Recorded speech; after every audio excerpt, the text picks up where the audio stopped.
안녕하세요. 송아름 컨설턴트입니다. 정말 오랜만에 유튜브 찍는 것 같아요. 저는 한국에 와서 현재 영어 교습소를 차려서 운영 중에 있고요. 블로그를 통해서 자기소개서와 직무수행 계획서 컨설팅을 계속 하고 있어요. 근데 이제 많은 분들이 직무수행 계획서를 너무 어려워 하시더라고요. 그래서 직무수행 계획서와 자기소개서의 차이점을 설명드리면서 어떻게 작성하는지까지 좀 설명드리려고 이렇게 오랜만에 카메라를 켰습니다. 일단은 자기소개서 하면 여러분들은 그렇게 생각하실 것 같아요. 성장과정 들어가고 뭐 이남 일녀의 첫째로 자란 뭐 그런 거 부모님 소개가 들어가야 될 것 같고 그렇게 생각하시는데, 일단 저한테 지금 의뢰를 주시는 분들은 다 공공기관에 지원하시는 분들이세요. 그래서 그렇게까지 부모님에 대한 언급이 많아서는 안 돼요. 잘못 언급했다가 부모님 직업과 관련해서 언급이 되면 감점 처리 혹은 그냥 자동 서류 탈락이 됩니다. 그래서 한두 줄 정도 언급하고 빠르게 넘어가면 좋아요. 예를 들어 뭐 사회복지사다 혹은 그렇다 그러면은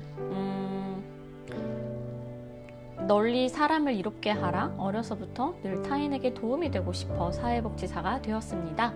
이 정도 한 줄 쓰고, 그래서 2000 몇 년도부터는 무슨 공부를 했고 사회복지사 몇 급을 취득했고 이후에는 어떻게 정신보건 사회복지사가 됐고 어떻게 수련을 받았고 이런 식으로 해서 프로페셔널 전문의로 들어가 주셔야 돼요. 그래서 성장과정이라고 해서 그 한 단락을 다 성장과정으로 채울 필요는 없습니다. 근거도 없고 내가 일을 한 경력은 근거가 있거든요. 스토리 몇 줄 써보면 얘가 진짜 일을 이렇게 했구나 티가 나는데, 성장과정은 의미 없는 지면을 차지한다라고 보시면 돼요. 그래서 가훈 한두 줄 쓰고 그게 내가 지금 현 직업에 을 선택하기까지 어떤 영향을 미쳤는지 정도만 쓰시면 됩니다. 자기소개서는 그런 식으로 해서 내 커리어를 여기까지 어떻게 개발해왔는지, 어떤 영향을 받았는지, 대학교 시절 인턴, 실습 이런 내용들로 이제 자기소개서를 채우시면 되세요. 근데 이제 문제는 직무수행 계획서잖아요. 직무수행 계획서를 쓰시기 전에 반드시 해야 될 게 뭐냐면 채용 공고에 함께 올라온 직무 기술서가 있어요. 직무 명세서라고 할 수도 있고요. 그 직무에 필요한 핵심 역량이 기술되어 있어요. 예를 들어 제가 얼마 전에 담당했던 국립대전현충원의 사무보조원 채용직을 선발할 때도 필요 역량, 행정업무 기초지식과 실무능력, 두 번째, 민원인의 요구에 대한 신속 정확한 판단력과 소통 문제 해결 능력, 세 번째, 정보통신 사무관리 등 정보화 활용 능력, 이렇게 나와 있었어요. 그러면 자기소개서나 이제 직무수행 계획서는 여기에 맞춰서 작성을 하시면 돼요. 이게 이제 여기서 필요한 역량이거든요. 근데 이제 사무보조원인데 느닷없이 자기는 체력이 좋습니다, 인내심이 강합니다, 이러면서 저는 열정 있는 인재입니다, 이러면서 늘 변화를 추구하고 이런 식으로 글을 쓴다면 전혀 맞지 않는 거죠. 핵심 역량, 여기서 요구한 핵심 역량과 자기가 어필하고 싶은 스토리랑 너무 다른 거예요. 이렇게 됐을 때 이제 서류 탈락이 되는 거죠. 그럼 어떻게 하느냐? 여기서 필요한 역량을 보여줄 수 있는 자기의 사례를 찾아서 그 사례를 디테일하게 써주시면 됩니다.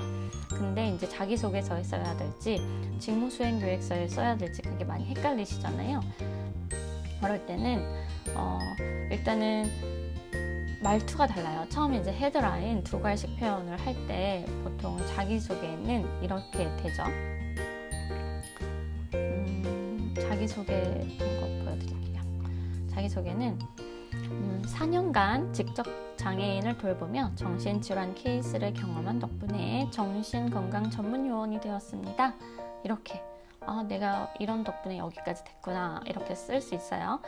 이게 지금 둘, 여섯, 여덟, 지금 15줄의 그 모든 경험을 녹여내서 내가 왜 이 직업을 선택하게 됐는지를 한 단락으로 썼고요. 그 다음 단락은, 두 번째 단락은 이분이 어떤 어떤 공무원 일을 하셨어요. 그 공무원 일을 하셨는데 되게 높은 등급의 연말 평가를 받으셔서 내가 그렇게 받을 수 있었던 이유는 경청을 통해서 조기 진단을 할 수 있었기 때문입니다. 이렇게 헤드라인을 더 걸어줬어요.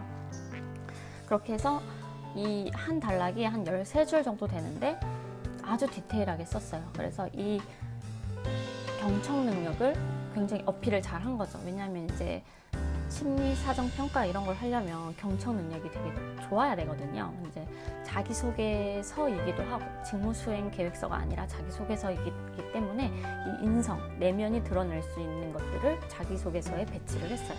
다시 설명드리자면 내가 왜 이 직업을 선택하게 됐는지, 어렸을 때 뭔가 결심이 있고 그를 위한 노력들, 학업, 또 수련, 인턴 이런 경험들은 자기소개서에 들어가는 게 맞죠?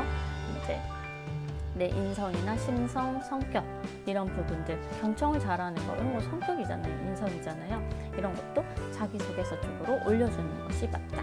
자, 그러면 직무수행 계획서는 어떻게 다른지 좀 설명을 드릴게요. 직무수행 계획서는 내가 이런 능력이 있는데 그 능력으로 이렇게 일하겠습니다 라고 쓰는 거예요. 예를 들어 이분은 이제 심리평가를 해야 되는데 그분들의 의사소통 능력이 다 다를 거 아니에요. 그래서 그분들의 의사소통 능력의 그 기준에 따라서 제가 쓰는 툴이 되게 다양한데 심리평가할 때 그 툴을 다양화해서 검사하겠습니다. 이제 거의 뭐 제가 이렇게 하겠습니다라고 아주 디테일하게 썼잖아요. 어떻게 이렇게 썼지? 일반인들은 생각을 못 하잖아요. 근데 이렇게 디테일하게 쓸 수 있었다는 거는 이분이 전문가구나 라고 신뢰를 받을 수 있는 그 정도의 능력이 있다라는 거를 이렇게 은연중에 어필을 하는 거예요. 그러면서 언어 능력이 부족하신 분들한테는 이런 검사를 할 거고, 언어 능력이 있는 분들한테는 보다 심층 분석을 위해서 이런 기법을 쓸 것입니다 하고 디테일하게 예시까지 썼어요. 이런 식으로 업무를 어떻게 할 건지를 쓰시는 거예요. 이제 또 지금 직무수행 계획서가 2가지라 이런 식으로 지금 1, 2개 단락 썼고 3개, 4개, 총 4가지 그 입사 후 포부를 쓴 거다라고 보시면 되는 거죠.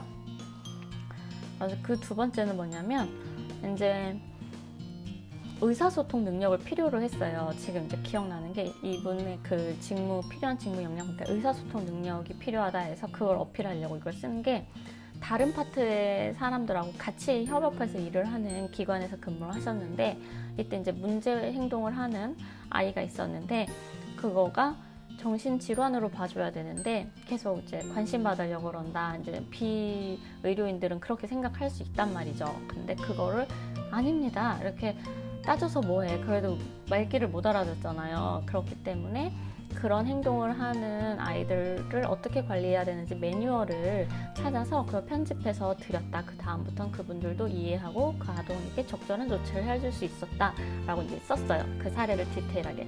그럼 뭐냐면 이게 하나의 커뮤니케이션 방법이 되는 거예요. 의사소통이라고 해서 막 말빨로가 제가 말을 잘합니다 이렇게 하는 게 아니라 그 사람들의 수준을 파악하고 역지사지를 해서 바쁘시니까 한번 읽어보시라고 매뉴얼을 만들어서 드렸다. 얼마나 효과적이에요. 그래서 그 디테일한 내용을 또 한 15줄 정도 써서 마무리를 했습니다. 첫째는 내가 심리평가 툴을 아주 잘 씁니다. 2번째, 경청 능력도 있고 매뉴얼을 만들어서 의사소통을 하는 능력이 있습니다. 3번째는 인적 자원, 물적 자원을 지역사회에서 어떻게 끌어다 쓸 건지에 대한 내용을 썼어요. 그리고 4번째는 꾸준히 자기의 전문성을 어떻게 개발할 건지에 대한 그 포부를 썼습니다.